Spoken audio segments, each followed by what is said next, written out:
सो आप लोग भी थंबनेल को देख के तो ये समझ गए होंगे कि मैंने दो दो लूसेंट रखी हुई है, एक ये है और एक ये ओल्ड वाली। ठीक है, ओल्ड वाली का की हालत ये हो चुकी है, पढ़ पढ़ के मतलब पीछे के पेजेस चले गए हैं। और आज मैं बताने वाली हूँ कि आखिर लूसेंट मेरे पास दो क्यों है, पहली बात। एंड सेकंड थिंग, आपको पता है कि जिस तरीके से लक्ष्मीकांत यूपीएससी के गीता मानी जाती है कि उसको पढ़े बिना इंसान, जो यूपीएससी के जो एस्पिरेंट होते हैं वो पढ़े बिना पेपर देने नहीं जाते हैं यूपीएससी का, चाहे प्रीलिम्स हो चाहे मेंस या फिर इंटरव्यू।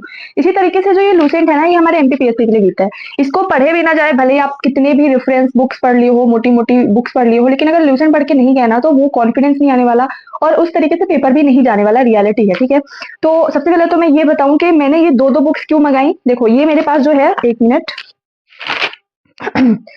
12th एडिशन है मेरे पास, 2019 की है। ठीक है, और दूसरी बात, पढ़ते पढ़ते पीछे का विविध वाला पोर्शन, बहुत सारे पेजेस इसमें मिस हो गया है, पता नहीं कहाँ मैंने रख दिया है।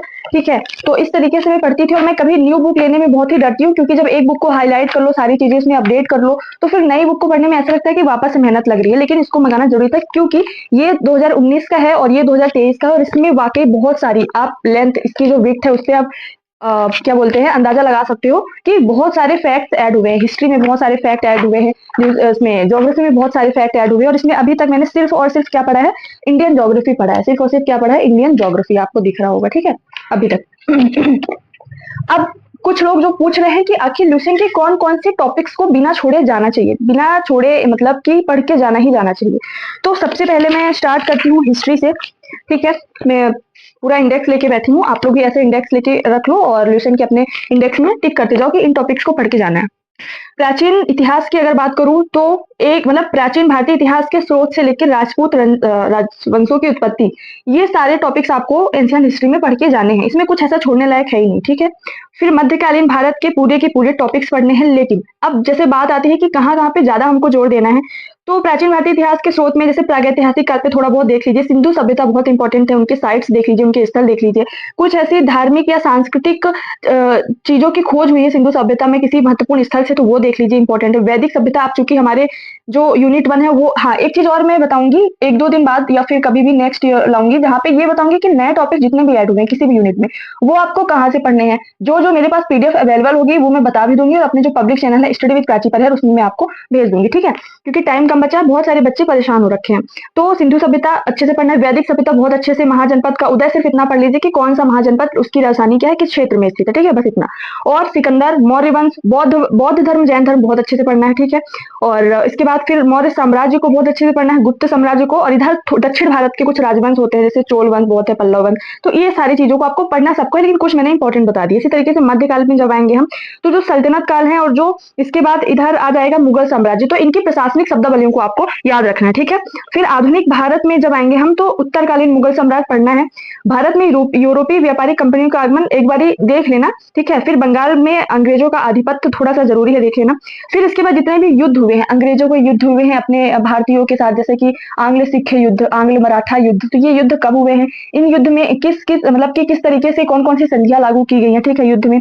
फिर जितने भी स्वतंत्रता आंदोलन है, 1857 का रिवॉल्ट, वो बहुत ज्यादा इंपॉर्टेंट है। और 1857 के बाद के जितने भी मतलब आंदोलन हुए हैं, चाहे वो कृषक आंदोलन हो चाहे जनजातीय आंदोलन हो, बाकायदे टेबल फॉर्म में दिए, वो बहुत इंपॉर्टेंट है, पढ़ के जाना है, छोड़ के नहीं जाना है। ठीक है, मतलब कुल मिला के आधुनिक भारत, पूरा आधुनिक भारत और मध्यकालीन भारत और प्राचीन भारत, तीनों आपको हिस्ट्री पढ़ के जानी है। फिर आता है वर्ल्ड हिस्ट्री, बिल्कुल भी नहीं पढ़ के जाना है, मतलब देख के ही नहीं जाना, क्योंकि हमारे सिलेबस में नहीं है।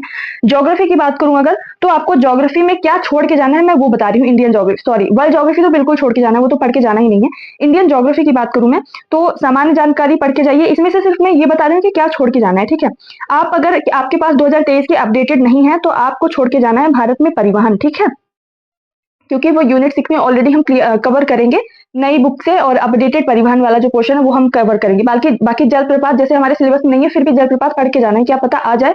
और जलप्रपात हमेशा नदियों से ही संबंधित होते, इसलिए जलप्रपात पढ़ के जाना है। बाकी इसमें सब पढ़ के जाना है आपको। और भारत की कृषि भी पढ़ के जाना है, क्योंकि फसलें करके एक टॉपिक है, तो कृषि भी हम पढ़ सकते हैं, छोटा छोटा दिया हुआ है। ठीक है, उद्योग भी पढ़ सकते हैं, छोड़ के नहीं जाना है। ठीक है, और उसके बाद भारत के प्रमुख उपनाम, ये सारी चीजें आपको पढ़ के जाना है, जितनी भी रिमेनिंग टॉपिक है पढ़ के जाना है। ठीक, फिर उसके बाद पर्यावरण एवं पारिस्थितिकी, तो जैव विविधता और पारिस्थितिकी तंत्र, ये दोनों टॉपिक पढ़ के जाने हैं अगर अच्छे से दिया। जैसे इसमें क्या है, 2023 में पर्यावरण पारिस्थितिकी करके अलग से टॉपिक दे दिया गया, पहले वाले रिलेशन में, मेरे पहले वाले रिलेशन में ऐसा नहीं है, लेकिन अब अलग से टॉपिक दे दिया गया और बहुत डिटेल में दिया हुआ है।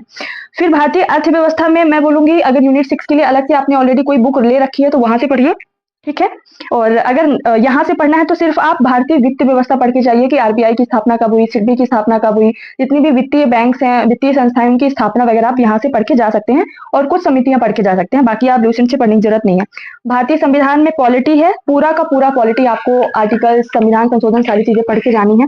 फिर कला एवं संस्कृति, देखिए जो नई लूसेंट आई है ना, इसमें कुछ कुछ टॉपिक्स नए तरीके से, अलग तरीके से ऐड हुए हैं। तो इसमें कला एवं संस्कृति है, इसमें अलग से ऐड हुआ है, तो आपको कला एवं संस्कृति भी पढ़ के जाना है। पुराने वाले लूसेंट में विविध वाला पोर्शन दिया है, तो विविध वाले पोर्शन को आपको करके जाना, वो मैं बताती हूँ। फिर उसके बाद भौतिक विज्ञान थोड़ा बहुत पढ़ना है तो पढ़ सकते हैं, क्योंकि बेसिक इन्फॉर्मेशन साइंस की पूछी जाती है। रसायन विज्ञान भी थोड़ा बहुत पढ़ सकते हैं ऊपर ऊपर, लेकिन जीव विज्ञान यानी बायोलॉजी बहुत ज्यादा इंपॉर्टेंट है। उसमें कोशिका विज्ञान, साइट जो सेल जो होता है वो पढ़ना है आपको। फिर जैव विकास पढ़ना है। उसके बाद प्राणी विज्ञान, मानव शरीर के तंत्र पढ़ना है, जितने भी मानव शरीर के 8 तंत्र होते हैं वो पढ़ने हैं आपको, ठीक है। रेस्पिरेटरी सिस्टम और तंत्रिका तंत्र वगैरह जितने भी तंत्र हैं वो आपको पढ़ने हैं। फिर विज्ञान की प्रमुख शाखाएं पढ़नी है, तो बायोलॉजी को मिला के आपको साइंस की पढ़ के जानी है, विटामिन वगैरह पढ़ के जाने हैं, प्रमुख रोग उनसे होने वाले कारक वगैरह पढ़ के जाना है, ठीक है। और फिर उसके बाद विज्ञान एवं प्रौद्योगिकी में आप देख लेना कि जो यूनिट 7 में कुछ ऐसे टॉपिक्स हैं, जैसे अंतरिक्ष से संबंधित कुछ ऐसे संस्थान वगैरह हो गए, तो वो पढ़ के जाना है। और उसके बाद विविध आता है, विविध बहुत ज्यादा इंपॉर्टेंट है, क्योंकि हर साल 4 से 5 क्वेश्चन आते हैं जो विविध से आते ही आते हैं। तो विविध में आपको भारत में प्रथम महिला पढ़ना है, भारत में प्रथम पुरुष पढ़ना है, भारत में प्रथम कुछ अन्य, या फिर भारत का सबसे अधिक, सबसे लंबा, ऊंचा, ऐसे करके टॉपिक है वो पढ़ के जाना है। विश्व में बिल्कुल भी पढ़ के नहीं जाना, विश्व में प्रथम, विश्व में सर्वाधिक, छोटा बड़ा, ये सब पढ़ के नहीं जाना है। फिर प्रमुख देशों के राष्ट्रीय चिन्ह छोड़ के जाना है, एक मिनट। प्रमुख देशों की जो समाचार एजेंसियां हैं, राष्ट्रीय चिन्ह हैं, ये सब छोड़ के जाना है। अंतरराष्ट्रीय सीमाएं जिनकी भारत के साथ सीमा लगती है उनको पढ़ के जाना है।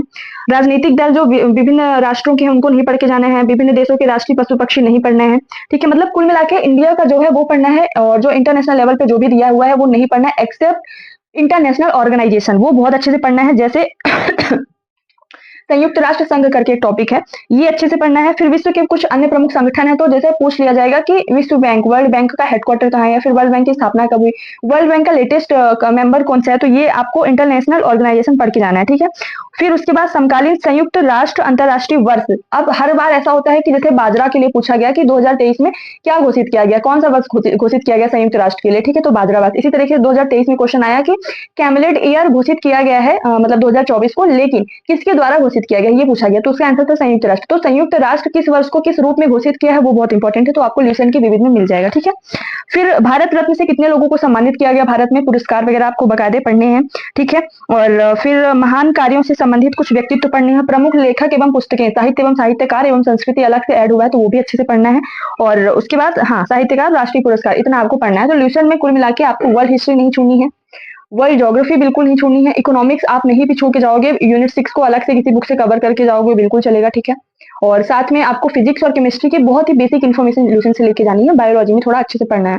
बाकी आपको ल्यूसेंट का विविध में क्या छोड़ना मैंने बता दिया, ठीक है। तो इस तरीके से आपको ल्यूसेंट को पढ़ना है थोड़ा थोड़ा करके। अभी टाइम है लगभग 35 दिन का टाइम है, अभी भी अगर आप लग गए ल्यूसेंट को दे दिए तो ऑलमोस्ट, जैसे प्रीवियस ईयर के क्वेश्चन को मैंने देखा तो हर क्वेश्चन में एटलीस्ट 36, तो किसी में 40 क्वेश्चन आ रहे हैं, तो किसी में अगर मान लीजिए 25 क्वेश्चन भी आए लूसेंट से, तो भी पतली सी बुक है, उसको पढ़ के बहुत अच्छा अचीव किया जा सकता है। आई होप कि इस वीडियो से आपको काफी हेल्प हुई होगी। Thank you so much. जय हिंद, जय भारत।